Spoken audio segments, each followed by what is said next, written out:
Here at the UN in Geneva, the human rights to water and sanitation in public spaces is being discussed.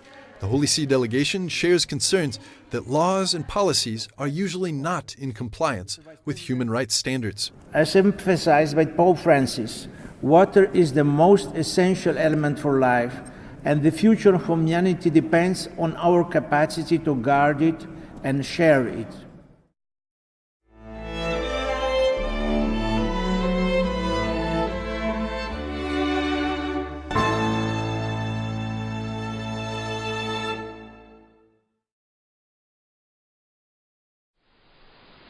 At the UN in Geneva, the Holy See participated in this interactive dialogue on water and sanitation.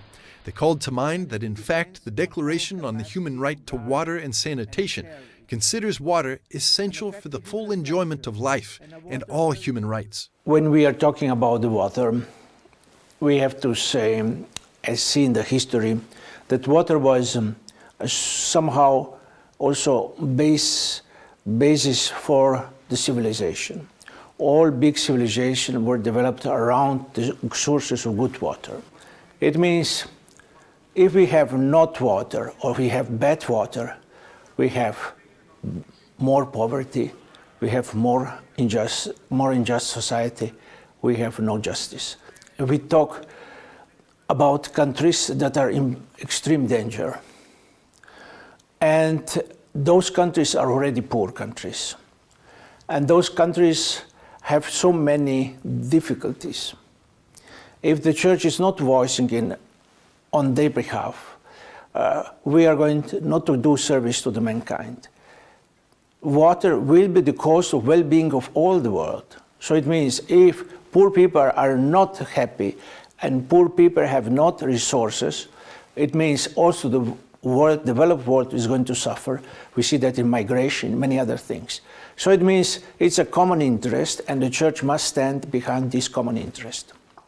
The Holy See reminded the Forum that water is indispensable for social development, and access to it for essential human needs is a fundamental, inalienable, universal right. Accessing water in sufficient quality and quantity is also the basis for any country to ensure the potential of its economic development. The continuing contamination, depletion, and unequal distribution of water exacerbates existing levels of poverty. What we can see today in, let's say, in the feeling, also political feeling, or let's say in political society and the political life, is that all of a sudden we see young people discovering a big concern for the future. Why we have such an incredible sensibility for the environment today? Not because we have such a bad environment. We probably have quite a good environment today. But people know, and young people know better than the others, and young people are not thinking only on the money, but they're thinking on their future life. They see that their future is in danger if we don't take care of water. But not only water, of every human resource, let's say, of the environment. And I think it is also biblical, let's say, from our point of view, for the point of view of the Catholic Church. It is part of our thinking, understanding the world, no? We have to think how to protect, how to share, how to improve the quality, and how to give it access to everybody. But this is somehow the calling of the gospel, and we are staying behind that. And Pope Francis, it was one of his big inspirations of his pontificate, that he started to promote also visibly this concern for the environment, especially for water. The Holy See holds the strong belief that without the realization of the right to access to water, the freedom of people is violated and further aggravates inequalities, crises, and misery all over the world.